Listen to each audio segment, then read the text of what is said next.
ہم پرورش لوح و قلم کرتے رہیں گے، جو دل پہ گزرتی ہے رقم کرتے رہیں۔ مجھے آج اتنی خوشی ہے کہ میں آپ کو بتا نہیں سکتا، اندازہ نہیں ہے کہ آج ہمارے علاقے کے اور خاص طور پر ہمارے گاؤں کے اور ہمارے محترم چچا جناب مصطفیٰ کمال صاحب نے ایک بہت بڑی مثال قائم کی ہے۔ وقت چونکہ نہیں ہے، میں آپ سے کچھ اور زیادہ عرض کرتا، اور چونکہ مجھے اس سے پہلے بتایا بھی نہیں گیا ہے، بہرحال میں دو تین باتیں آپ کے سامنے عرض کرتا ہوں۔ شاید آپ میں سے بہت سے احباب کو بہت سی باتیں معلوم نہ ہو کہ الحمدللہ ہمارے اس گوال پوکھر میں اللہ تبارک و تعالیٰ نے بہت ساری خوبیاں، بہت سارے کمال اور بہت سی خصوصیات رکھی ہیں، اور الحمدللہ اس سرزمین سے بہت سے مصنف بھی پیدا ہوئے۔ میں آپ سب کے سامنے بہت چھوٹا ہوں، لیکن اگر غلطی ہو جائے تو میں معذرت خواہ ہوں۔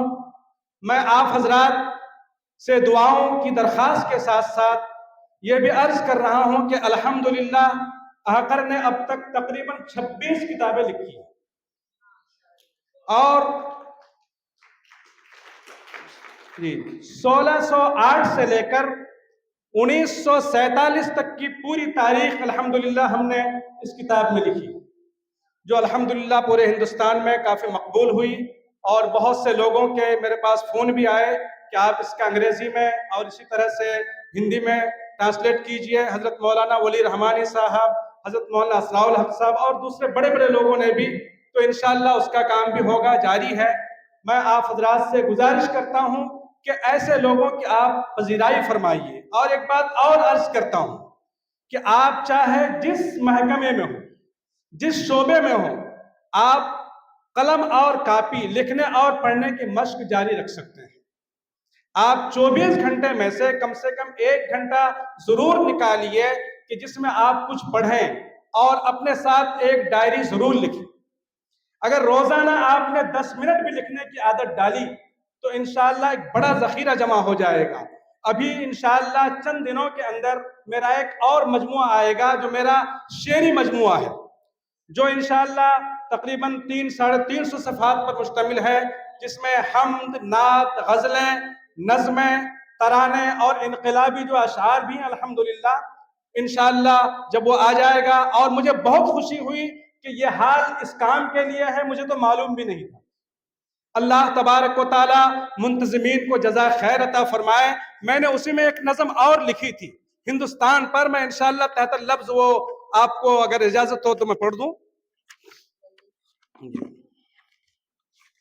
اور جس کو پڑھ کر، جس کو دیکھ کر ہمارے کمال چچا نے کہا تھا کہ مجھے تو ایسا لگا کہ اقبال کی روح ہے اس میں، کہ اقبال کی شاعری ہے، اس لیے میں آپ حضرات کے سامنے وہ اشعار بھی جو ہے پیش کر دیتا ہوں۔ آ جائے گی تو پوری تفصیل کے ساتھ آپ کے سامنے بات آ جائے گی۔ وآخر دعوانا الحمدللہ رب العالمین۔ میں نے دیکھی اور اس سے یہ محسوس ہوتا ہے کہ قلمکار نے بڑی دلجمعی کے ساتھ تمام باتوں کو اپنے افسانوں کے ذریعے جو ہے ہم تمام لوگوں تک پہنچانے کی صحیح کی۔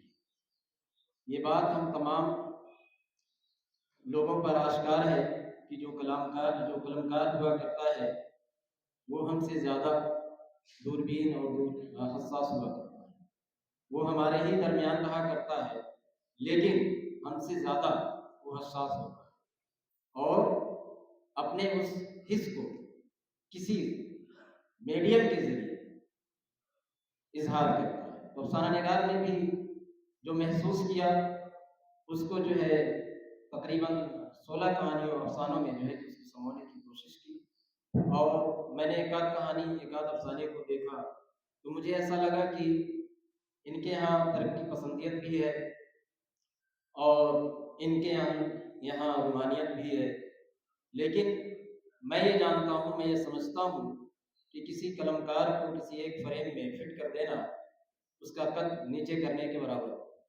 تو میرا یہ بس 2-4 صفحے تو میں نے عمر گردانی کی، ابھی تھوڑا سا دیکھا، اس سے محسوس ہوا۔ انشاءاللہ رحمان جو ہے کہ میں اس کتاب کا مطالعہ اپنی کچھ رائے بالخصوص دیں۔ شکریہ۔